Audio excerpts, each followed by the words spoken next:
Alors dis-moi, ma jolie, tu as quel grade? Ou bien tu es juste venu faire briller nos fusils?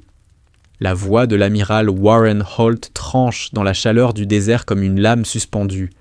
6 officiers l'entourent, impeccables, dans leurs uniformes bleu marine, ricanant, tandis qu'ils traversent la ligne de tir. Le soleil de l'après-midi écrase le pas de tir extérieur de Fort Redstone, où une quinzaine de militaires s'entraînent aux évaluations de tir. La poussière s'élève en volutes paresseuses au-dessus du sol brûlant. L'odeur d'huile, d'armes et de cordite flotte lourdement dans l'air. La femme à qui il s'adresse ne relève même pas la tête. 29 ans. Uniforme réglementaire sans insigne ni bande de grade. Assise en tailleur à l'ombre du hangar à matériel, elle démonte un M110 avec une précision presque mécanique. Le chiffon décrit de petits cercles réguliers sur le bloc culasse. Chaque geste est net, économe, d'une maîtrise qui ne s'apprend pas dans un manuel. Holt s'approche, ses bottes crissant dans le gravier. 58 ans, la poitrine alourdie de décoration, la mâchoire serrée comme celle d'un homme habitué à ce que le monde s'écarte sur son passage. Son ombre recouvre l'espace de travail de la jeune femme. Elle ne lève toujours pas les yeux, poursuivant le nettoyage avec la même régularité. « Je vous ai posé une question, mademoiselle. » À ses côtés arrive le lieutenant Mason Harper. 32 ans, sec, hâlé, l'arrogance naturelle de ceux qui pensent commandés par droit divin. Il croise les bras, un sourire qui se veut amusé tordant ses lèvres. « Peut-être qu'elle ne parle pas anglais, monsieur. Probablement une employée de maintenance. Il laisse n'importe qui traîner sur le pas de tir pour faire le ménage, vous savez. » Les autres pouffent. Un jeune lieutenant, tout juste sorti de l'académie, donne un coup de coude à son voisin. 10 $ qu'elle ne sait même pas recharger, ce machin. 20 qu'elle n'a jamais tiré avec autre chose qu'un 9 mm, répond un autre. Près de la tour de contrôle du champ de tir, un homme plus âgé tourne légèrement la tête. Dalton Reeves, 62 ans, maître de tir depuis 15 ans, colonne vertébrale encore droite malgré le temps. Son visage, sculpté par le soleil du désert, reste impassible, mais ses yeux se plissent. Il observe la scène, attentif. Quelque chose l'intrigue, la façon dont la jeune femme tient les pièces du fusil, l'angle de ses poignets, surtout sa respiration. Lente, régulière, 4 temps pour inspirer, 4 pour retenir, 4 pour expirer. Il en a déjà vu, de cette respiration-là, dans des unités où l'on ne met jamais les pieds par hasard. Holt se penche, prenant ce ton feutré que les gradés adoptent lorsqu'ils prétendent à la patience mais dissimulent mal leur irritation. Regardez-moi quand je vous parle, quartier-maître, ou matelot, ou peu importe ce que vous êtes. Les mains de la jeune femme s'immobilisent une fraction de seconde, puis elle dépose la culasse, pose le chiffon à côté avec le même soin méticuleux. Ses doigts ne tremblent pas. Aucun signe d'agacement. Lorsqu'elle relève enfin le visage, ses yeux, vert-gris, calmes comme une eau d'orage, rencontrent ceux de l'amiral sans le moindre fléchissement. Aucun grade à déclarer, monsieur. Sa voix est douce, neutre, impossible de savoir ce qu'elle pense. Je suis simplement venu tirer. Harper ricane. Venu tirer. Vous entendez ça, amiral? Juste venu tirer. Il se tourne vers les autres. Espérons qu'elle a quelqu'un pour lui tenir la main quand ça reculera. Ses joujoux cognent fort pour les amateurs. On devrait peut-être l'aider, propose un autre en ricanant. Oui, éviter qu'elle se blesse, ou qu'elle humilie tout le corps. À quelques pas, Reeves change d'appui, sa main s'avançant instinctivement vers la radio à sa ceinture. Il ne l'active pas encore. Mais toute son attention s'est resserrée autour d'elle, autour de ce souffle maîtrisé. 4, 4, 4. Une respiration de combat. Rare. Entraîné dans des filières où l'on n'entre que par sélection. Il observe encore ses mains, la manière dont son index et son majeur se plaçaient exactement au bon endroit pour un remontage rapide dans l'obscurité. Un frisson lui parcourt l'échine. Holt se redresse, les mains sur les hanches. « Vous êtes autorisé à être ici ?»« Oui, monsieur. »« Et vous comptez tirer aujourd'hui ?»« Oui, monsieur. »« À quelle distance ?» Pour la première fois, une esquisse presque fantomatique d'expression traverse son visage. Pas un sourire. Une ombre de sourire. 800 mètres, monsieur. Les rires éclatent aussitôt. Harper en tape même du poing sur sa cuisse. 800 ? Mais bien sûr. Il regarde Holt. Avec votre permission, amiral, j'aimerais voir ça. Question pédagogique. Une bonne blague, ça nous ferait du bien après le briefing de ce matin. L'expression de Holt ne bouge pas, mais une lueur étrange passe dans son regard. « Très bien, lieutenant. Voyons ce dont notre tireuse mystérieuse est capable. » Il désigne la ligne de tir. « Montrez-nous donc vos talents. » La femme se relève d'un seul mouvement fluide, sans l'aide de ses mains. Son uniforme est simple, un peu délavé, sans nom, sans écusson. Rien pour dire qui elle est, sinon qu'elle appartient à l'armée. Elle saisit le fusil, déjà remonté, vérifie la chambre d'un coup d'œil rapide et se dirige vers l'allée 7. Reeves avance déjà dans la même direction, sans même s'en rendre compte. Ses bottes le portent, instinctivement, vers une meilleure ligne de vue. Un frisson lui remonte la colonne vertébrale. De la reconnaissance peut-être, ou un avertissement. La jeune femme s'installe derrière le banc de tir, le fusil posé sur le sac de sable. Sa posture est irréprochable, digne d'un manuel d'instruction. Main gauche sous le fût, main droite sur la poignée, le corps parfaitement aligné derrière l'arme. Elle ajuste légèrement le sac arrière, un déplacement infime, à peine perceptible, puis se fige, immobile comme une pierre.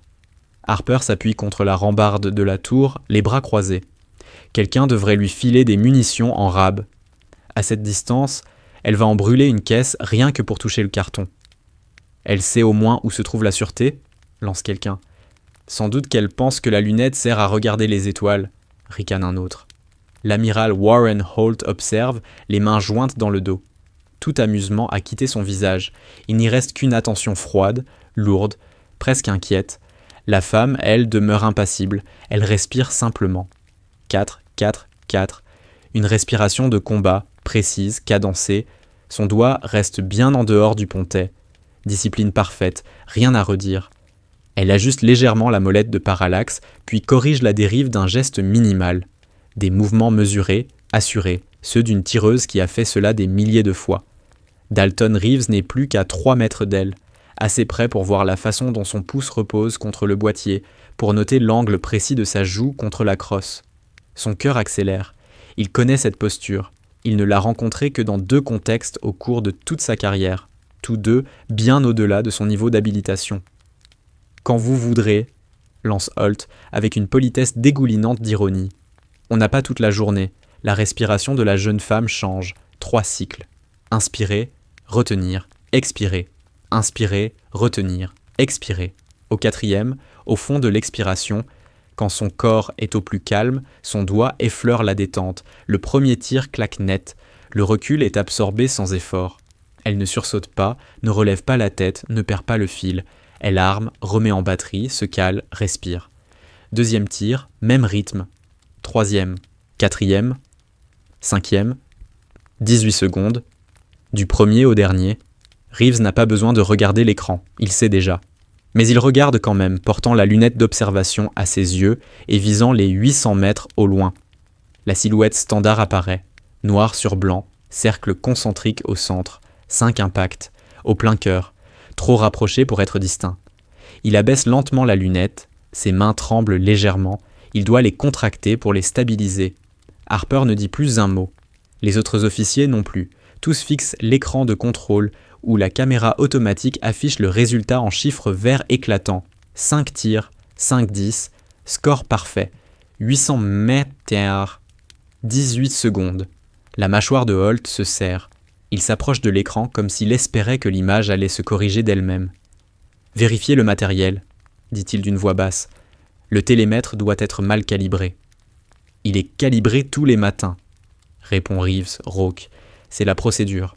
Il est juste. Vérifiez quand même. Un jeune lieutenant se précipite jusqu'à la marque des 800 mètres, télémètre laser en main. 3 mesures, puis un message radio.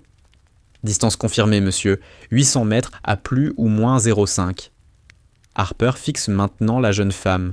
Elle s'est reculée du fusil, les mains posées calmement sur ses cuisses, l'expression toujours aussi neutre, comme si ce qu'elle venait d'accomplir n'avait strictement rien d'extraordinaire. Il se racle la gorge. Coup de chance. Le vent devait jouer en sa faveur. Ou alors sa lunette vaut un bras. C'est quoi ton optique ? Elle ne répond pas. Elle se contente de le regarder de ses yeux couleur d'orage. Je t'ai posé une question, insiste Harper, la voix plus dure. Optique standard. Leupold. Comme tout le monde, dit-elle simplement. Impossible. Personne ne tire comme ça avec du matériel de dotation. Il se tourne vers Holt. Monsieur, j'aimerais inspecter son fusil. Vérifiez qu'il n'y a pas de modification non autorisée. Laser, stabilisateur, tout ce qui pourrait donner un avantage. Holt incline la tête. Faites. Harper s'avance vers l'allée 7. La jeune femme le suit du regard, sans bouger. Il saisit l'arme, l'inspecte sous toutes les coutures. Montage, détente, canon. Son visage se crispe un peu plus à chaque élément qu'il trouve, parfaitement normal. Un M110 entretenu avec soin, équipé d'une Leupold Mark V standard. Rien d'autre. Il repose le fusil un peu trop brusquement. D'accord, tu sais tirer. Ça ne veut rien dire. Un bon passage ne fait pas de toi une sniper. C'était peut-être le vent, la chance, n'importe quoi. Reeves avance avant même d'en avoir conscience. Lieutenant, ce n'était pas de la chance. Sa voix porte. Plusieurs têtes se tournent. C'était... Maître de tir Reeves, interrompit Holt d'un ton tranchant. Ça suffit. Merci pour votre remarque. La bouche de Dalton Reeves se referme, mais ses yeux restent fixés sur la jeune femme. Elle soutient son regard une fraction de seconde. Quelque chose passe entre eux, une reconnaissance fugace, ou peut-être un avertissement silencieux. Puis elle détourne les yeux et se concentre de nouveau sur son fusil. L'amiral Warren Holt avance lentement vers l'allée 7, ses talons résonnant sur le béton. Il s'arrête près du banc, les bras toujours croisés, l'examinant comme on observe une énigme qu'on s'efforce de résoudre. « Où vous êtes-vous entraîné ?»« À plusieurs endroits, monsieur. » Ce n'est pas une réponse. « C'est la seule que je sois autorisé à donner, monsieur. » Un son de dédain sort de la gorge du lieutenant Mason Harper. « Autorisé ? Vous n'avez aucune habilitation. Vous êtes juste une inconnue qui a eu de la chance avec un fusil. » Il s'approche, penchant la tête vers elle. « Sans doute que quelqu'un vous a coaché. Peut-être que vous avez répété exactement ce tir, exactement ce pas de tir, juste pour frimer. J'ai déjà vu ça. Un petit numéro mémorisé pour impressionner la hiérarchie. » La jeune femme ne répond pas. Elle démonte à nouveau le fusil, ses mains glissant d'une pièce à l'autre sans jamais chercher à regarder. Une chorégraphie de gestes automatisés. Les yeux de Holt se plissent. Si vous êtes vraiment aussi doué que cette série le suggère, vous n'aurez aucun mal à recommencer, et dans des conditions plus strictes. Elle suspend son geste, la culasse à moitié dégagée. Quelles conditions, monsieur ? Une épreuve officielle. Demain matin, 08h. Nouveau pas de tir, nouvelle distance, limite de temps. Le protocole complet. Si vous réussissez, vous serez certifié. Il se penche légèrement vers elle. Si vous échouez, je ne veux plus jamais vous voir sur mon terrain. Et je me chargerai personnellement de faire savoir que votre exploit n'était qu'un accident heureux. Avec tout le respect, monsieur, je ne cherche à impressionner personne. Alors cela ne vous posera aucun problème de le prouver. Holt se redresse. 8 heures, votre propre matériel. Et si vous envisagez de renoncer, ne vous donnez même pas la peine de venir. Je n'ai pas de temps à perdre avec ceux qui gaspillent mes ressources. Harper affiche un large sourire. Ça promet d'être divertissant. Je prendrai une caméra. Pour les archives, évidemment. Les officiers s'éloignent, leur voix remontant en éclats de plaisanterie. Reeves, lui, reste immobile à une vingtaine de pas, l'observant. La jeune femme termine de démonter l'arme, range chaque élément dans la mousse de son étui, avec un soin presque cérémonieux, referme le couvercle puis se relève. Elle attrape la mallette et s'éloigne. En passant près de Reeves, elle ralentit imperceptiblement. Ses yeux croisent les siens, 1 seconde tout au plus. Mais cette seconde suffit, quelque chose dans ce regard lui glace le sang. Pas de colère, pas de peur, juste une patience lasse. Celle de quelqu'un qui attend depuis longtemps que l'inévitable arrive. « Maître de tir », murmure-t-elle. 2 mots. Rien de plus. Puis elle reprend sa marche, ses bottes soulevant de petites volutes de poussière. Reeves la suit du regard jusqu'à ce qu'elle disparaisse derrière les bâtiments. Alors il sort sa radio, bascule sur le canal crypté et appuie sur l'interrupteur. Sa main tremble. Ici le maître de tir Reeves. Je dois signaler quelque chose, hors registre, un grésillement. Allez-y, Reeves. Il hésite, s'assurant d'un rapide coup d'œil que personne n'écoute. La tireuse qui vient de passer 800 mètres en moins de 20 secondes, 5-10, parfait. Je crois que... Il avale difficilement. Je crois qu'il faut lancer une vérification discrète de ses empreintes. Parce que si c'est bien la personne à laquelle je pense, on a un problème sérieux. Reçu. Envoyez le numéro de l'allée et l'heure. On s'en occupe. Reeves baisse la radio. Il fixe l'allée vide. Les sacs de sable portent encore l'empreinte du fusil. Les douilles brillaient sur le sol dans la lumière rousse de fin d'après-midi. 5 tirs parfaits, 18 secondes, 800 mètres, 15 ans qu'il gère ce terrain. Il a vu des tireurs olympiques, des anciens des forces spéciales, des Marines avec 20 ans de précision dans les mains. Aucun, pas un seul, n'a jamais réalisé un groupement pareil sous pression, sauf ceux venus de filières particulières. Il pense à sa respiration. 4, 4, 4. À la prise en main impeccable, à cette immobilité froide, presque clinique, quand 6 officiers essayèrent de la ridiculiser, à sa manière d'encaisser sans protester, comme quelqu'un qui a connu bien pire. Comme quelqu'un qui sait que, quand la cible est à 800 mètres, les mots n'ont aucune importance. Il se baisse, ramasse une douille. Il la retourne entre ses doigts. Banal laiton, Lake City. Rien d'inhabituel, rien de modifié. Seulement une balle qui est allée exactement là où elle devait aller. Il la glisse machinalement dans sa poche et se dirige vers la tour de contrôle. Ses pensées s'entrechoquent, tracent entre elles un réseau de connexions qu'il préférerait ne jamais voir se dessiner. Parce que si ses soupçons sont fondés, alors l'amiral Holt vient de commettre la pire erreur de sa carrière. Et demain matin, quand la jeune femme se présentera pour l'épreuve officielle, les choses risquent de devenir très très compliquées. Si vous pensez que ce n'était que de la chance, attendez de voir ce qu'elle cache sous sa manche. Le soleil se couche, drapant le champ de tir d'ombre cuivrée. Au loin, une porte claque. Les voix s'évanouissent peu à peu, les soldats regagnant casernes et bureaux. Le champ de tir finit par se vider, ne laissant derrière lui que les silhouettes immobiles des cibles, dressées comme des sentinelles sous la chaleur. L'allée numéro 7 demeure silencieuse, immobile, comme si elle retenait son souffle. Demain matin promet d'être intéressant. Bâtiment administratif de Fort Redstone, 17h15. Le lieutenant Mason Harper est affalé devant son ordinateur, dans le petit bureau qu'il partage avec 2 autres jeunes officiers. Sa tasse de café refroidit à côté de son coude. Depuis 10 bonnes minutes, il regarde la même séquence vidéo en boucle. La femme, le fusil, 5 tirs, 18 secondes, tous en plein centre. Le chronomètre en haut de l'écran indique 15 47 22 à 15 47 40, 18 secondes. Ça n'a pas de sens, marmonne-t-il. Il rembobine. Il la regarde s'installer, parfaitement stable. Il regarde l'arme qui ne bouge presque pas sous le recul. Il regarde ses gestes, précis, rapides, comme si elle avait répété cet enchaînement des milliers de fois, et un malaise sourd lui serre la gorge. Elle l'a probablement fait. Personne ne sort un tir pareil sans des centaines d'heures de déclenchement, sans un entraînement sérieux, le genre d'entraînement qui ne figure pas dans un dossier d'engagement standard. La porte s'ouvre. Un de ses colocataires entre et laisse tomber un sac de matériel avec un bruit sourd. Tu regardes encore ça ? Lâche l'affaire, mec, elle a eu de la chance. De la chance ? Harper ne détourne même pas les yeux de l'écran. 5 tirs, 800 mètres, 18 secondes, tous dans le 10. C'est pas de la chance, Cole. Cole, Reddick hausse les épaules en retirant ses Rangers. Ok, elle est douée. Et alors ? L'armée en a des tonnes, des tireurs doués.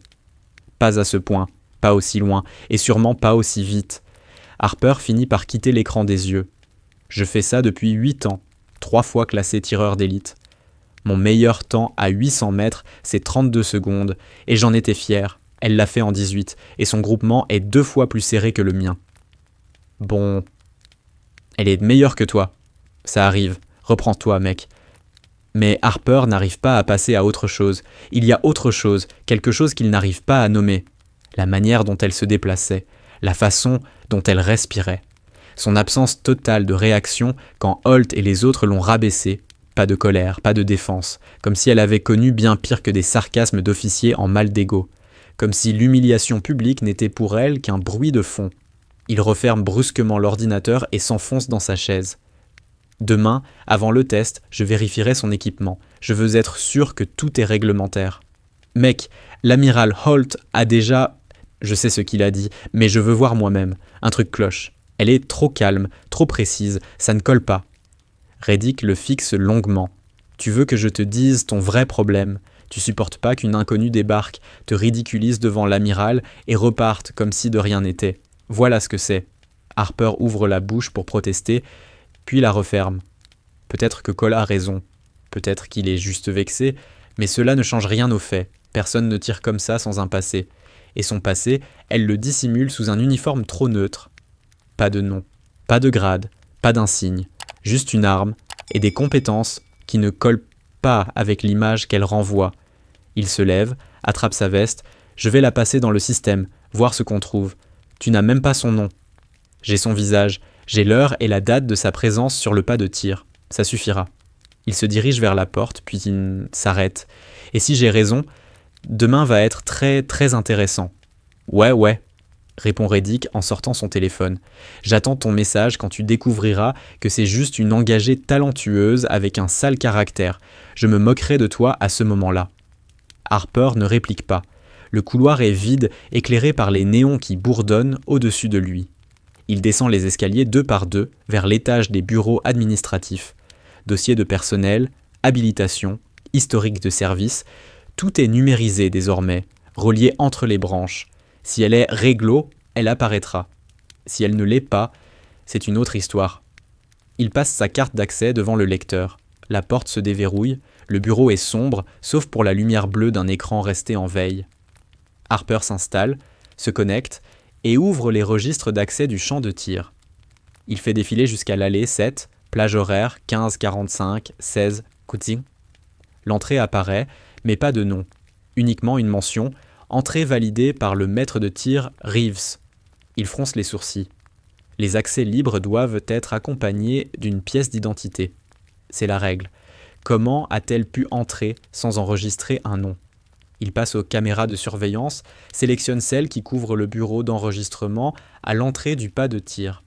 Il remonte la vidéo à 15h30, la voilà. Elle tend quelque chose au planton. Le planton tape quelques touches, hoche la tête et la laisse passer. Moins de 30 secondes. Harper zoome sur sa main. Elle tient une carte, mais la résolution est trop faible pour distinguer quoi que ce soit. Une ID militaire. Ou autre chose. L'écran du planton est tourné dans la mauvaise direction. Impossible de voir ce qu'il a tapé. Impasse totale. Harper s'enfonce dans son siège, les traits crispés de frustration. Il manque quelque chose, un détail, un lien, quelque chose qu'il ne voit pas encore. Il lui manque un élément, une pièce du puzzle qui expliquerait qui elle est et pourquoi elle se trouve ici. Harper repense alors à la réaction du maître de tir Dalton Reeves, à la manière dont le vieil homme s'était figé après le tir, à la façon dont il s'était éloigné des autres pour appeler sur un canal crypté, parlant d'une voix basse, presque secrète. Harper avait vu le geste, vu le recul prudent avant d'activer la radio, comme quelqu'un qui ne voulait surtout pas être entendu. Reeves sait quelque chose, Harper en est persuadé, et demain, avant l'épreuve officielle, il compte bien le découvrir. Bureau du maître de tir, 17h45. Reeves est assis à son bureau, les mains jointes devant lui, fixant le téléphone comme si celui-ci pouvait lui mordre les doigts. Il a reçu un appel il y a 20 minutes. La conversation n'a duré que 5 minutes. 5 minutes qui ont tout changé. La voix à l'autre bout du fil était calme, professionnelle, une voix qui ne gaspille jamais un mot. Maître de tir Reeves, ici le colonel Mercer Wade, renseignement G2. Nous avons examiné la requête que vous avez transmise cet après-midi. La personne dont vous avez parlé est autorisée à utiliser votre champ de tir.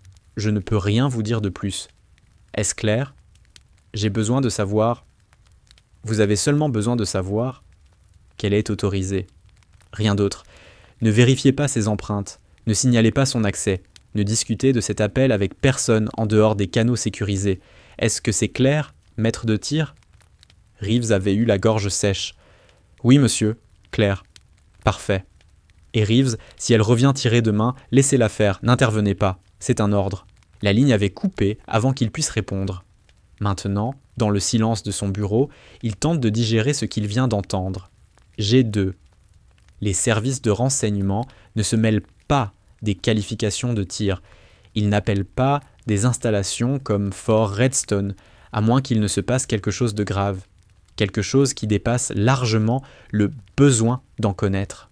Et Reeves, après tant d'années de service, sait reconnaître les signaux, les réponses vagues, les ordres déguisés en conseils, l'avertissement implicite que poser trop de questions pourrait lui coûter sa carrière. Cette femme n'est pas seulement une tireuse talentueuse, elle est autre chose, quelqu'un de protégé, quelqu'un d'assez important pour qu'un colonel des renseignements appelle personnellement pour dire au maître de tir de se taire et de s'écarter.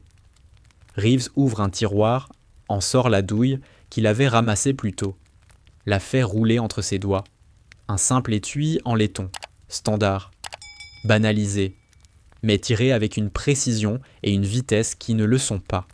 Il repense au tatouage qu'il a entrevu lorsque sa manche s'était légèrement relevée alors qu'elle démontait son arme. Quelques lignes sombres, un motif géométrique, un clignement, et c'était déjà disparu. Mais il l'a vu. Et s'il a raison, si ce tatouage est celui qu'il croit, demain matin, lorsque la jeune femme se présentera pour la qualification, les choses vont devenir très compliquées, parce que l'amiral Warren Holt ignore totalement dans quoi il s'est engagé. Et Harper, avec son ego blessé, va pousser fort. Et lorsqu'on pousse un profil comme elle, quelqu'un formé dans les pires conditions possibles, on n'obtient jamais la réaction escomptée. On obtient bien pire. Reeves repose la douille, attrape son téléphone et parcourt sa liste de contacts. Il s'arrête sur un nom qu'il n'a pas composé depuis 3 ans, Trevor Haynes, ancien Master Sergent, retraité. Il vit à 40 minutes de là, à Flagstaff. Haynes a passé 20 ans dans des lieux qui n'apparaissent pas sur les cartes, réalisant des opérations qui n'apparaissent jamais dans les rapports officiels. S'il y a quelqu'un capable de confirmer ce que Reeves soupçonne, c'est lui. Il compose le numéro. 2 sonneries. Une voix râpeuse décroche. Reeves ? Eh ben, c'est pas courant. N, j'ai besoin de te poser une question. Officieusement. Un silence. Vas-y. Supposons que je te décrive une tireuse, femme, fin vingtaine, aucun insigne, aucun grade, et qui place 5 tirs parfaits à 800 mètres en moins de 20 secondes, avec du matériel standard. Tu me dirais quoi ? Un silence plus long. Lorsque Haynes reprend, sa voix a changé. Plate. Sérieuse. Je te dirais d'arrêter de poser des questions et de partir. C'est bien ce que je pensais. Écoute-moi, Reeves, si tu as quelqu'un comme ça sur ton pas de tir, tu fais ton boulot. Rien d'autre. Tu ne creuses pas. Tu n'analyses pas. Et surtout, tu ne te mets pas en travers de son chemin. Holt la pousse. Il a programmé une qualification publique demain matin. Il veut l'humilier. Un juron sourd, puis « Alors Holt est un idiot, et toi prépare-toi à ce que ça tourne mal. » À quel point ? Assez pour que les questions remontent jusqu'au Pentagone. Reeves, je suis sérieux. Si elle est bien ce que je pense, tu n'as pas affaire à une engagée qui veut frimer. Tu as affaire à quelqu'un qui a traversé le pire que ce monde puisse offrir, et qui en était ressorti debout. Et si Holt la bouscule trop, il s'interrompt. Sois prêt. C'est tout ce que je peux te dire. La ligne coupe. Reeves repose lentement le téléphone. Ses mains tremblent de nouveau. Il regarde une dernière fois la douille, puis la laisse tomber dans le tiroir avant de le verrouiller. Demain, à 08h, allée numéro 3, test de qualification, et rien, absolument rien, ne se déroulera comme prévu. Un autre pas de tir, d'autres conditions, toute la pression que l'amiral Warren Holt pourra faire peser. Et quelque part, dans un bâtiment anonyme de Fort Redstone, la femme sans nom et aux yeux couleur d'orage se prépare. Pas anxieuse, pas agitée, juste prête. Quoi que Holt imagine pour demain, il se trompe. Lourdement. Reeves coupe la lampe de son bureau et se dirige vers la sortie. Lorsque l'air plus frais du soir l'enveloppe, il souffle une prière discrète. Pas pour elle. Elle n'en a clairement pas besoin. Pour Holt. Parce que demain matin, l'amiral va recevoir une leçon brutale sur les dangers des idées préconçues. Et cette leçon viendra d'une balle tirée à 800 mètres en moins de 20 secondes. Quartier temporaire, bloc C, 20 Hills. La chambre est minuscule, des murs en parpaing peints d'un beige administratif, un lit simple, un casier métallique, un bureau vissé au sol, le strict nécessaire pour le personnel de passage. Aucune trace d'une vie personnelle, sinon un sac de sport posé près du lit. La femme, Mara Keaton, est assise à son bureau. L'écran de son ordinateur projette une lumière bleutée sur son visage. Elle ne regarde pas l'écran. Elle observe ses mains. Les cicatrices fines sur ses phalanges, presque invisibles dans la pénombre. Les callosités sur ses doigts, souvenir de milliers d'heures passées sur des détentes trop sensibles. La marque sur son annulaire gauche, où un éclat de métal avait dû être retiré sur le terrain, sans anesthésie. Chaque trace est une histoire. Chaque cicatrice un chapitre d'un livre que personne ne lira jamais. Sa manche est roulée. Elle n'a aucune raison de se cacher ici. Le tatouage couvre son avant-bras. Un réticule, un chiffre, 847, tracé avec une précision chirurgicale. En dessous, 2 mots, Night Requiem, et les dates 2018-2021. L'encre militaire appliquée par quelqu'un qui savait exactement ce qu'il faisait. Pas un ornement, un document, un enregistrement permanent. Elle suit le motif du bout du doigt, le relief subtil de l'encre sous la peau. 847. Tous n'étaient bientôt pas des monstres. Certains furent simplement malchanceux, mauvais endroit, mauvais jour, mauvais camp. Mais ils avaient un point commun, ce furent des cibles, désignées, confirmées, éliminées. Et elle a fait son travail, à chaque fois.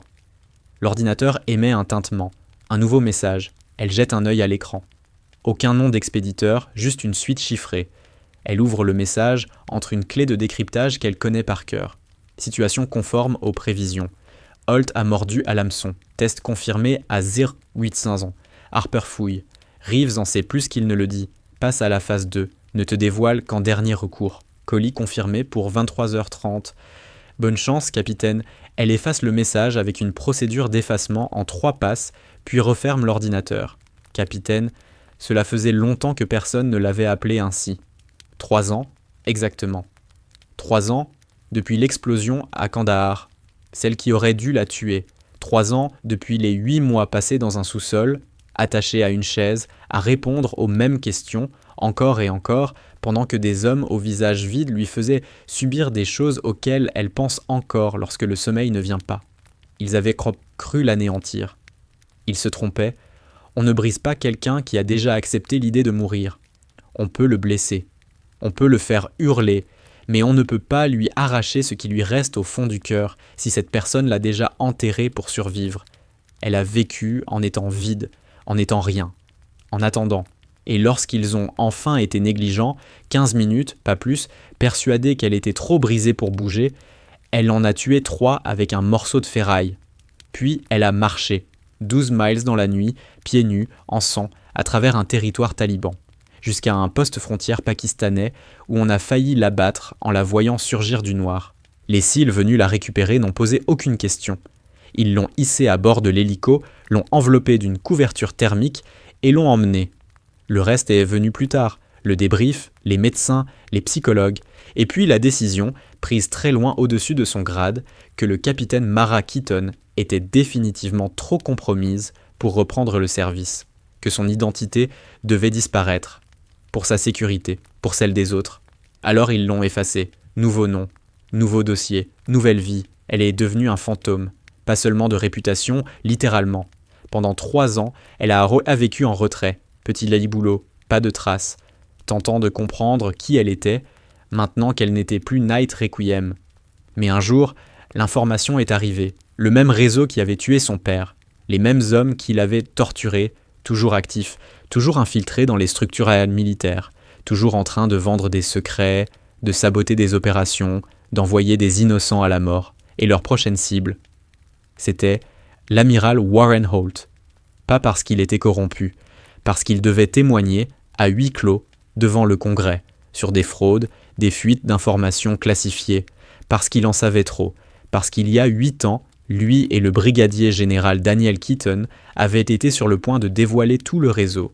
Une enquête qui s'était achevée lorsque Daniel Keaton, son père, avait été tué dans un attentat à la voiture piégée devant leur maison en Virginie. Mara Keaton avait 13 ans quand tout s'est effondré. Elle se souvient du brasier à la télévision, des débris encore fumants, des brancardiers qui sortaient de son père du véhicule en plusieurs morceaux. Elle se souvient de sa mère qui s'écroulait au cimetière.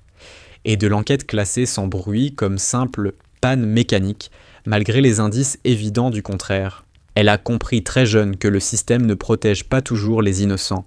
Parfois, il protège ceux qui vous détruisent. Et parfois, pour obtenir justice, il faut devenir quelque chose que le système ne peut pas ignorer. À 18 ans, elle s'est engagée. Elle a commencé tout en bas, travaillé, prouvé, survécu, jusqu'à ce que Haynes la remarque, jusqu'à ce qu'elle soit envoyée là où se déroule la vraie guerre, loin des objectifs, loin des rapports officiels. Et chaque fois qu'elle confirmait un tir, chaque cible qu'elle éliminait, elle vérifiait le nom contre la liste des responsables de la mort de son père. 23 noms dispersés dans ces 847 confirmations. 23 personnes qui se croyaient à l'abri. Elles avaient Narbator, mais le réseau est plus vaste que 23 noms, beaucoup plus vaste qu'elles ne l'avaient imaginé. Et maintenant, ils visent l'amiral Warren Holt, ce qui signifie une chose. Il est temps qu'elle cesse de se cacher. Temps d'utiliser l'unique atout que le réseau ignore encore. Qu'elle est vivante, que Night Requiem, la Death Angel, n'est pas morte à Kandahar. Qu'elle est ici, dans l'ombre, attendant qu'il commette une erreur. Demain matin, quand Holt essaiera de l'humilier devant témoins, quand Harper tentera de la coincer dans une fraude imaginaire, quand ils pousseront et provoqueront pour la faire craquer, c'est là qu'ils verront. Là que le tatouage parlera, là que la vérité deviendra impossible à enterrer. Pas par soif de reconnaissance, c'est dangereux. Mais parce que Holt doit comprendre qu'il est une cible, parce que Harper doit réaliser qu'on se sert de lui, parce que la seule façon d'arrêter ce qui arrive, c'est de retourner l'échiquier et forcer tout le monde à voir la partie telle qu'elle est réellement. Un coup à la porte, 3 frappes, pause, 2 autres. La livraison. Mara se lève, ouvre la porte d'un cran. Un homme en civil, la trentaine, visage neutre. Il lui tend une petite mallette, incline la tête, repart sans un mot. Elle referme, pose la mallette sur le bureau, l'ouvre. À l'intérieur, un téléphone préprogrammé, crypté, impossible à tracer, et une photographie. L'amiral Holt quittant la zone résidentielle de la base. Horodatage, 2 heures plus tôt. En arrière-plan, à peine visible mais bel et bien là, une berline aux vitres teintées. Le même modèle, la même configuration que la voiture garée devant la maison de son père la veille de sa mort. Plaques différentes, années différentes, mais la même signature du réseau. Ils aiment la constance.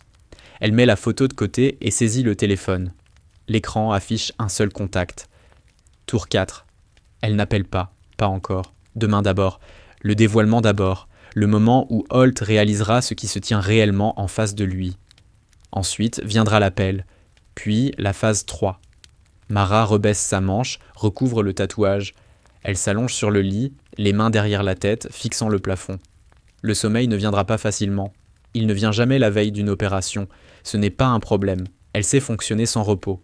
Elle sait travailler avec la douleur, la peur, la fatigue, tout ce que le corps humain est censé refuser.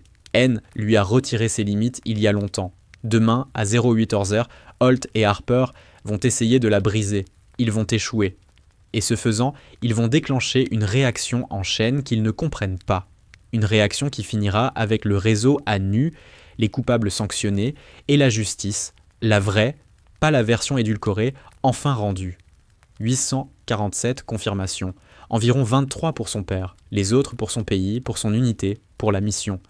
Demain, il ne s'agit pas d'ajouter un nombre. Demain, il s'agit d'éviter que 848 n'adviennent, de s'assurer que Holt vive assez longtemps pour témoigner, et que ceux qui ont tué Daniel Keaton ne puissent tuer personne d'autre. Elle ferme les yeux, respire 4-4-4, le rythme qui l'a maintenue en vie dans les fusillades, dans les salles d'interrogatoire pendant ces 3 années de clandestinité. Parce qu'elle n'est pas seulement une tireuse, pas seulement une soldate, elle est une promesse faite dans le sang, gardée dans le silence, que les coupables répondront, que les morts seront vengés et que, malgré toutes ces failles, le système peut encore être forcé à faire ce qu'il faut si l'on accepte d'en payer le prix. Un prix que Mara Keaton règle depuis 16 ans, depuis le jour où son père est mort, depuis le jour où elle a compris que certaines dettes ne se règlent que d'une seule façon, avec de la patience, de la précision et cette détermination froide qui ne s'arrête qu'une fois la mission accomplie.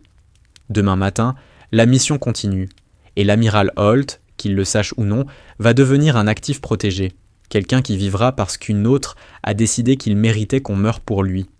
Elle espère simplement qu'il en vaudra la peine. Elle doit vraiment l'espérer. Parce que si quelque chose dérape, si le réseau comprend ce qu'elle tente avant qu'elle ne puisse aller jusqu'au bout, alors 16 années de travail, les 847 vies prises, tout ce qu'elle a sacrifié, n'aura servi à rien. Mais rien ne dérapera. Elle ne le permettra pas. Night Requiem ne manque jamais sa cible, ni à 800 mètres, ni à 800 yards, jamais. Le ventilateur au plafond tourne lentement, découpant l'air immobile. Dans le couloir, des pas, un éclat de rire, une voix lointaine, des sons normaux, une vie normale. la vie qu'elle avait autrefois avant d'être façonnée en autre chose, avant le tatouage, avant la liste, avant tout. Peut-être qu'après, si elle réussit, il y aura un après. Peut-être qu'elle pourra redevenir Mara Keaton, fille et soldate, plutôt que fantôme, arme et sentence vivante. Peut-être qu'il existe un futur pour elle qui ne se termine pas dans une salle obscure, attachée à une chaise, avec des hommes au visage vide répétant les mêmes questions. Peut-être. Mais d'abord, demain.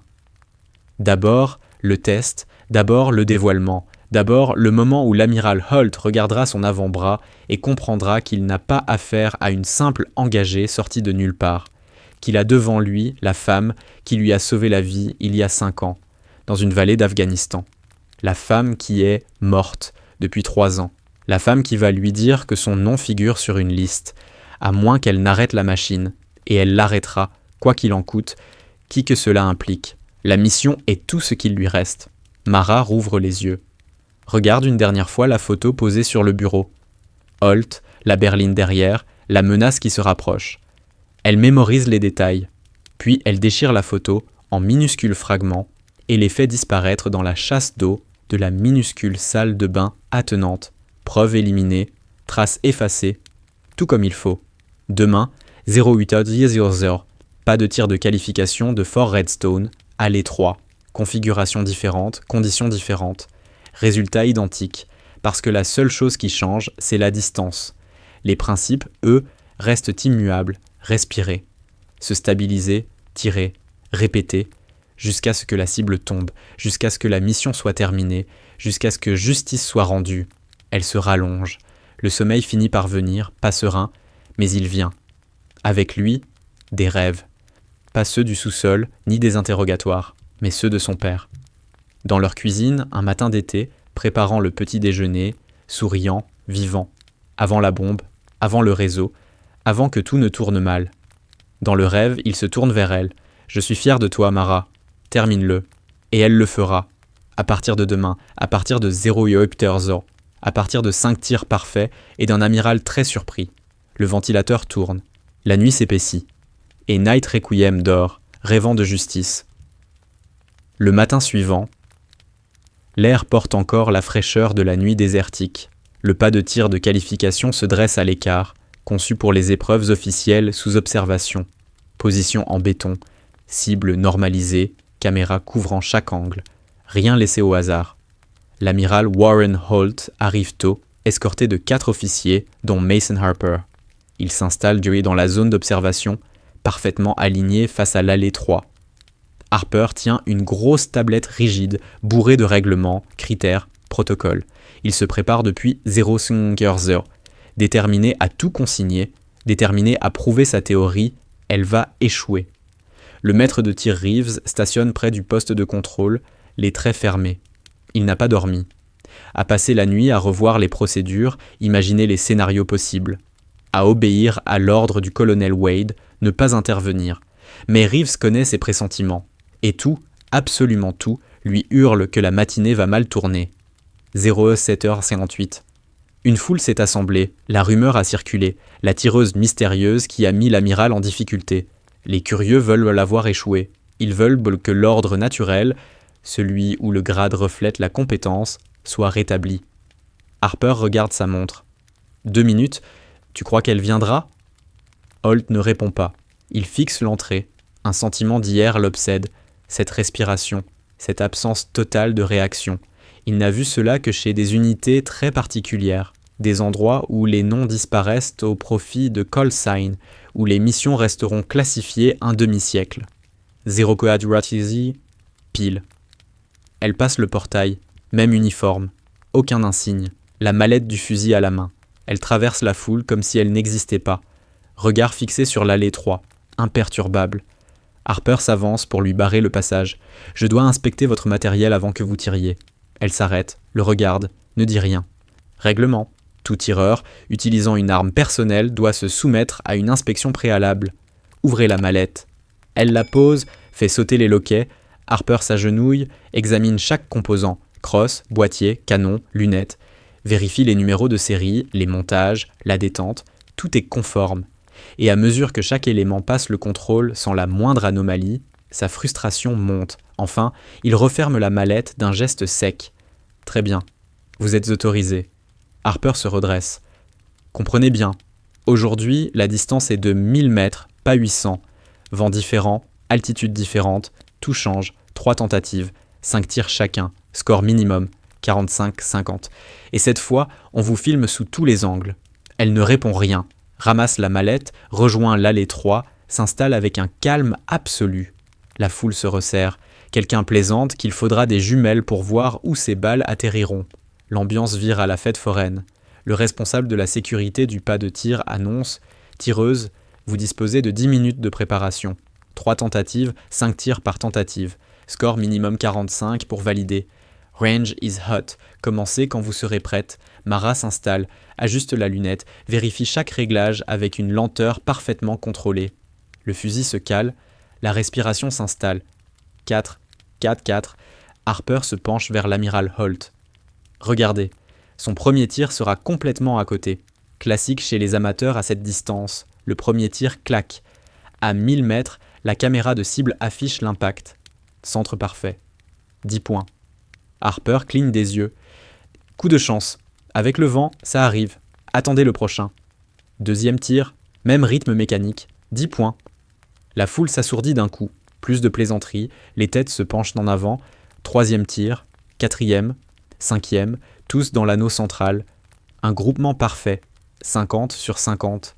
Dès la première tentative, Harper fixe l'écran, livide. Vérifiez le télémètre. Il y a un problème. Reeves active la radio. Tous les systèmes confirment l'exactitude. Distance, 1000 mètres à plus ou moins 0,3. Calibration vérifiée ce matin. L'amiral Holt s'avance, son regard reste accroché à l'écran où 5 impacts forment un amas plus petit que sa paume. À 1000 mètres. Avec rafale latérale, son esprit relie les éléments, la respiration, la posture, l'absence totale d'erreur. Ce n'est pas juste de l'entraînement, c'est autre chose. Deuxième tentative, tentative 2.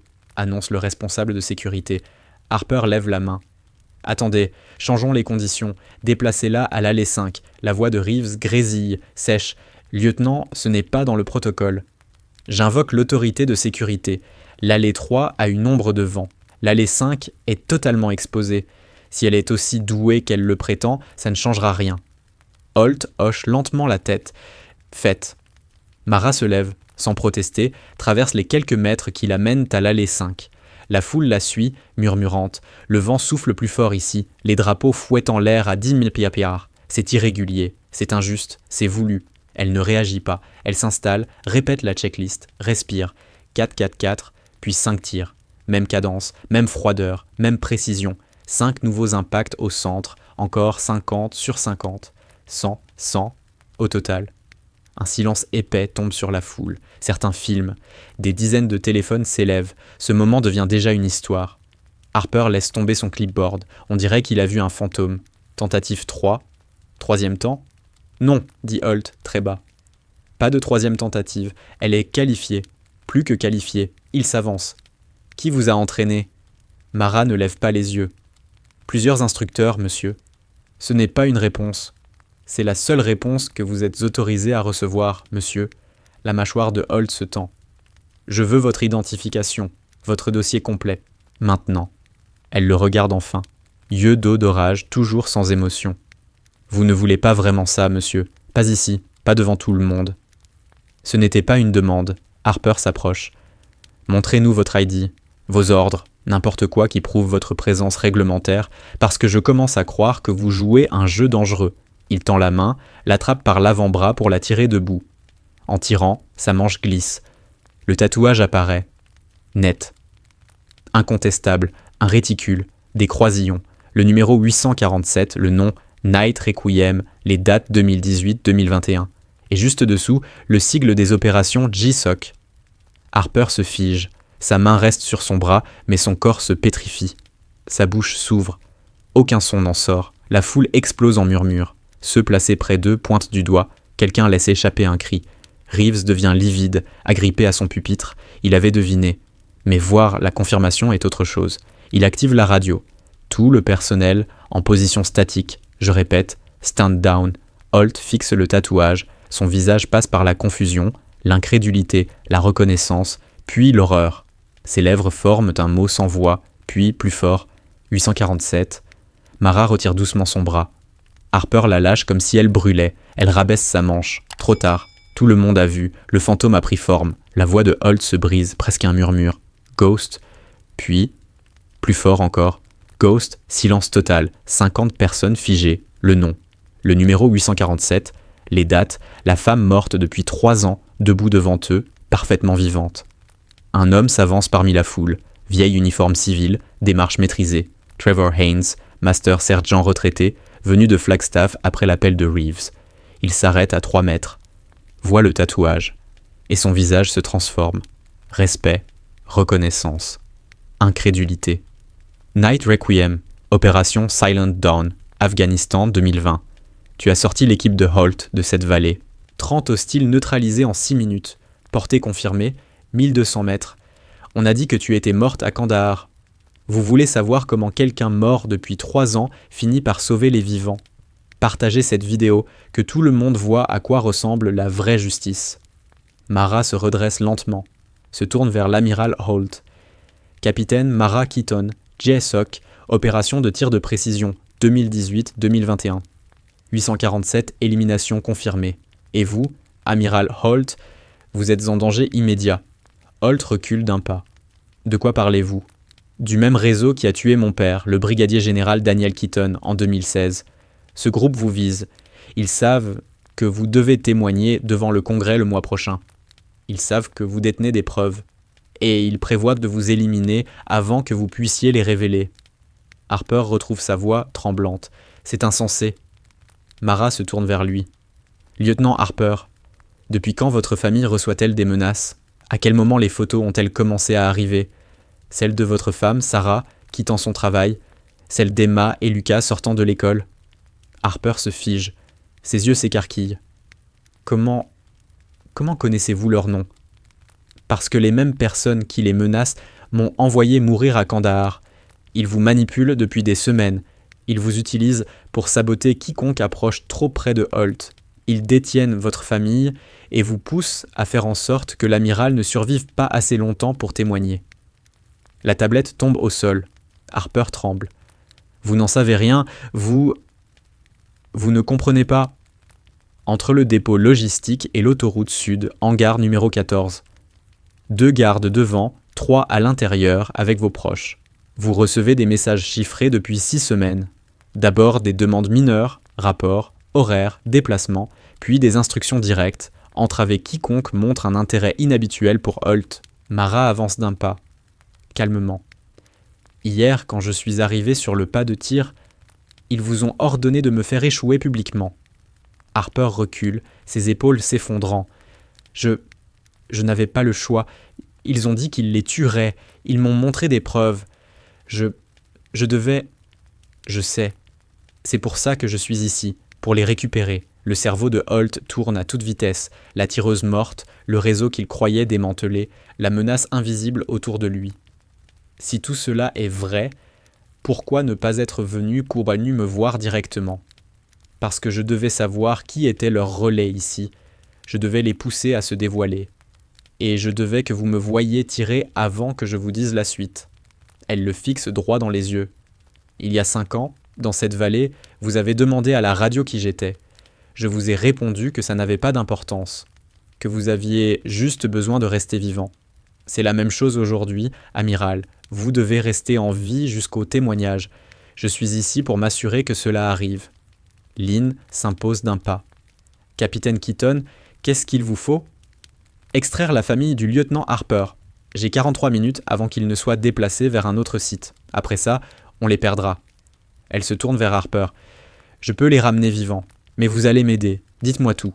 Le lieutenant éclate. 6 semaines de peur, de chantage, de dilemmes impossibles jaillissent en larmes et en mots hachés. Le récit d'un homme broyé entre son serment et ceux qu'il aime. Un entrepôt, district industriel au sud, je ne connais pas l'adresse exacte. Ils m'ont bandé les yeux. Je sais où c'est. Je surveille le réseau depuis 3 mois. Je connais leurs planques, leurs déplacements, leurs équipes. Elle se tourne vers Holt. Il me faut votre autorisation pour une extraction d'otages sur sol américain. dans la zone périphérique de la base, maintenant. Il ne réfléchit même pas. Autorisation accordée. Quoi d'autre? J'emmène le lieutenant Harper, et vous, amiral, vous restez ici, entouré de témoins, jusqu'à ce que tout soit terminé. Tant qu'il y a du public, le réseau ne fera aucun mouvement contre vous.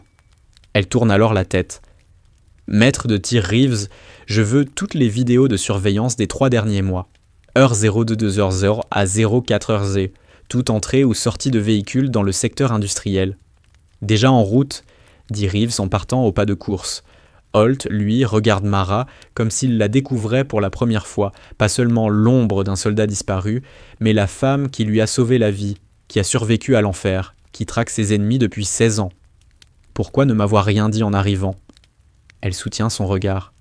Parce que je devais que vous compreniez qui je suis avant de vous demander de me croire. Hier, vous avez vu une inconnue. Aujourd'hui, vous savez que je suis Ghost, la femme qui vous a tiré d'un piège. La femme qui ne rate jamais. Et maintenant, je vous demande de me faire confiance. Une dernière fois. Elle inspire. Sa voix descend d'un ton. Il y a 8 ans, vous et mon père meniez ensemble une enquête sur des fraudes de matériel militaire. Vous étiez partenaires. Il avait découvert un réseau de corruption infiltré dans les achats et le renseignement. La veille de son briefing au secrétaire à la Défense, quelqu'un a posé une bombe sous sa voiture. Elle garde le contrôle, mais une fissure traverse sa voix. J'avais 13 ans, j'ai vu les images, j'ai vu comment on a ramassé mon père. Ils ont déclaré un accident mécanique, ils ont fermé l'enquête. Mais moi, à 13 ans, je savais que quelqu'un l'avait assassiné. Elle poursuit, droite, glaciale. Alors j'ai attendu. Je me suis engagé à 18 ans. J'ai gravi les échelons. On m'a recruté au JSOC. Et chaque mission, chaque cible éliminée, je notais le nom. 23 des 847 étaient liés à sa mort. 23 personnes qui pensaient avoir échappé à l'assassinat d'un brigadier général. Le visage de Holt devient livide. Daniel Keaton était mon ami, mon partenaire. Lorsque Daniel Keaton est mort, Holt commence « J'ai… » Puis il s'interrompt. La vérité lui remonte comme un poids lourd qu'il traîne depuis des années. Je savais que ce n'était pas une panne mécanique, j'en étais sûr, mais je n'avais aucune preuve. Et j'avais une femme, des enfants. J'ai eu peur. Alors j'ai laissé tomber. Je me suis convaincu que je ne pouvais rien faire. Je sais, répond Mara doucement. C'est pour ça que je suis ici aujourd'hui. Pas pour la vengeance, pas pour la gloire, mais parce que le même réseau qui a tué mon père vient pour vous. Et cette fois, j'ai les compétences, l'entraînement et les preuves pour les arrêter. Mais j'ai besoin que vous restiez en vie. J'ai besoin que le lieutenant Harper choisisse la rédemption plutôt que la peur. Et j'ai besoin de 42 minutes pour mener une extraction d'otages qui sauvera 3 innocents et fera tomber leur organisation. Harper essuie son visage ruisselant. Si vous mentez, alors ma famille meurt, et Holt aussi, et le réseau gagne. Mais je ne mens pas, lieutenant. Je vous donne une chance, une seule, la chance d'être du bon côté quand tout se joue. La chance de sauver votre famille et de m'aider à achever ce que mon père a commencé. Elle saisit sa mallette de fusil. Vous venez, ou pas? Harper regarde Holt. L'amiral hoche la tête, ferme, sans hésiter. Allez les ramener chez eux. Et Harper, vous avez fait des choix impossibles sous une pression inhumaine. Maintenant, vous avez l'occasion de réparer. Saisissez-la. Harper se redresse à peine. Oui, monsieur. La foule s'écarte lorsque Mara et Harper traversent le pas de tir. N les suit, puis 3 autres vétérans qui ont reconnu exactement ce qui est en train de se produire. Quand ils atteignent le parking, c'est déjà une équipe de 6. Ils montent dans 2 véhicules. Mara prend le volant du premier, Harper à côté d'elle. Ils filent arqués vers le sud, direction le district industriel. Le soleil se lève, inondant le désert d'une lumière dorée. 41 minutes avant le déplacement des otages. Entrepôt industriel, périmètre sud, 052. Le bâtiment est isolé, ceinturé d'un grillage. 2 gardes fument devant l'entrée, armes en bandoulière, désinvoltes. Ils ne s'attendent à rien. Le réseau agit en toute impunité depuis des années. Mara gare le véhicule 3 pâtés de maison plus loin. Rassemble l'équipe.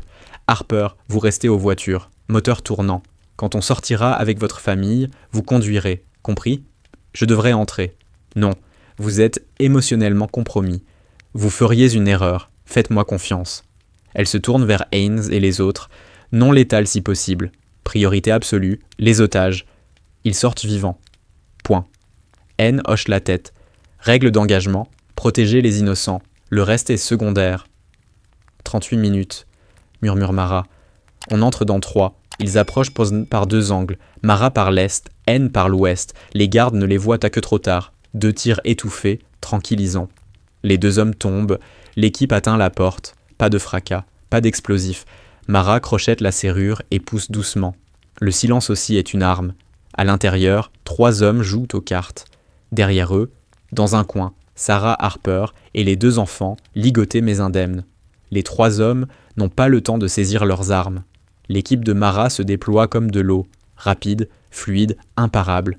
En moins de 15 secondes, les 3 suspects sont neutralisés, menottés, désarmés. Sarah fond en larmes, serrant ses enfants. Mais Mara n'a pas terminé. Elle se dirige vers un bureau au fond. Arme épaulée, d'un coup sec, ouvre la porte. À l'intérieur, une femme, 52 ans. Cheveux gris tirés, uniforme impeccable, un signe de colonel plein grade.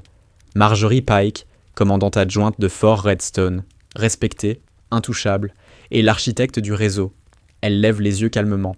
« Capitaine Keaton, je me demandais quand vous recolleriez les morceaux. » « Levez-vous. » Main bien visible. Pike se lève, lentement. « Vous savez que m'arrêter ne change rien. Je ne suis qu'un nœud. Le réseau est plus vaste que vous ne pouvez l'imaginer. Peut-être, mais vous êtes le nœud qui a tué mon père, le nœud qui m'a vendu aux talibans, et le nœud qui tombe aujourd'hui. » La voix de Mara est de glace. « Et vous allez parler, vous livrerez chaque nom, chaque compte bancaire, chaque preuve, parce que l'alternative, c'est passer le reste de votre vie dans une cellule, à Leavenworth, sans marcher, sans protection, sans avenir. » Un sourire froid étire les lèvres du colonel. « Vous croyez que la prison me fait peur ? Non, mais je pense que vous avez peur de devenir insignifiante, de finir oubliée, de mourir seule dans une cellule pendant que votre réseau prospère sans vous. » Mara avance d'un pas. « Témoignez, et vous deviendrez la pièce maîtresse de la chute du réseau, la lanceuse d'alerte qui a tout renversé. Refusez, et vous ne serez qu'une officier corrompue parmi d'autres. » Elle marque une pause. « Votre choix, colonel. » Pour la première fois, quelque chose vacille dans le regard de Pike, de la peur ou du calcul. « À genoux, » dit Mara calmement, main derrière la tête. Pike hésite, puis obéit. Hens s'avance pour la menotter. Dehors, Harper voit sa famille sortir. Sarah se jette vers lui. Les enfants s'accrochent à son uniforme. Il tombe à genoux, les serrant contre lui, en larmes. « Je suis désolé, tellement désolé. J'aurais dû... » « Tu nous as sauvés, » murmure Sarah. « C'est tout ce qui compte. » Mara sort en dernier, escortant Pike menotté devant elle. Holt est arrivé avec une section de police militaire. Un hélico tourne au-dessus. La base est verrouillée. Il s'avance vers Pike, visage dur. « Pourquoi ? Pourquoi trahir votre poste ? Pourquoi tuer Daniel Keaton ? Pourquoi me viser moi ?» Pike finit par répondre. « Parce que le système est pourri. Parce que ceux d'en haut s'enrichissent pendant que ceux d'en bas meurent. Parce que quelqu'un doit tirer profit du chaos. » Elle sourit. « Et autant que ce soit nous. » Holt blêmit. « Nous ? Qui d'autre ?»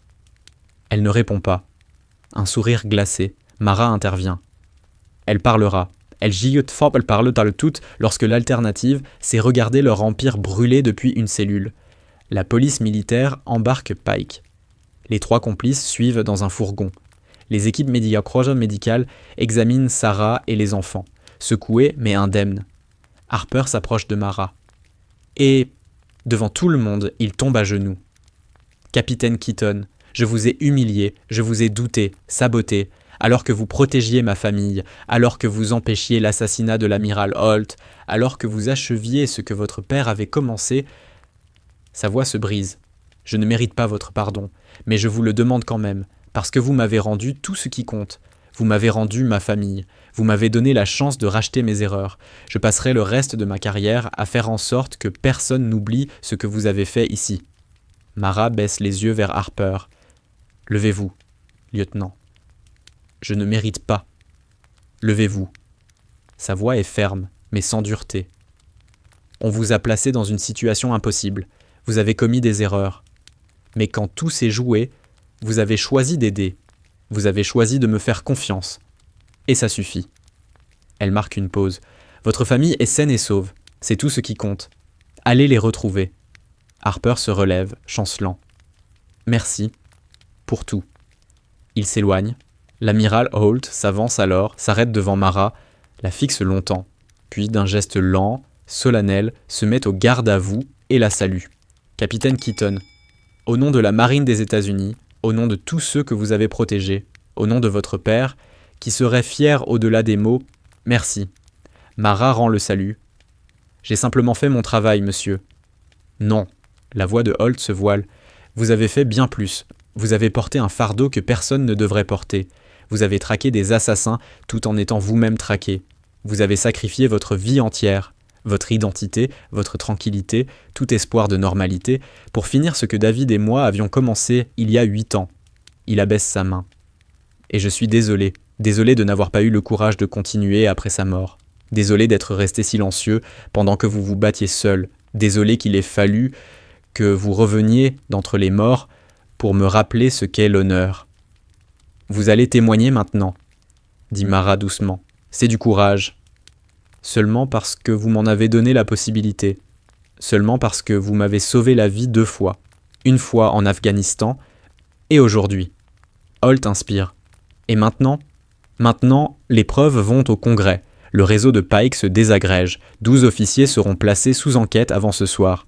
20 autres d'ici la fin de la semaine. Les fraudes, les fuites de renseignements, tout va sortir au grand jour. Elle regarde le soleil qui monte. Et la mort de mon père, enfin, si elle signifie quelque chose, le système auquel il croyait fonctionne, finalement. Et vous, Mara ?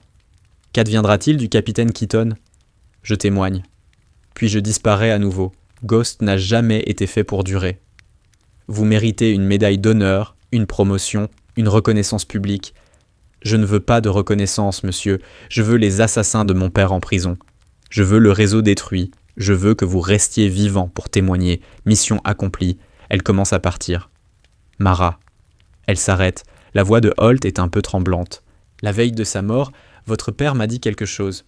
Si quelque chose m'arrive, dis à Mara qu'elle n'est pas obligée d'être soldate.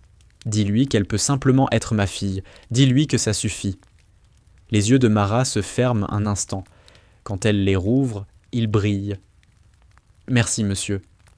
Est-ce que vous envisageriez de rester ? L'armée a besoin de gens comme vous. Des gens qui ne peuvent pas être achetés, intimidés ou corrompus. Elle sourit faiblement. L'armée a déjà des gens comme moi. Elle a juste besoin de chefs comme vous pour les protéger. Elle hausse légèrement les épaules. 847, confirmation. Je pense avoir assez donné. À quelqu'un d'autre de porter le fusil. Holt acquiesce, lui tend la main. Elle la serre.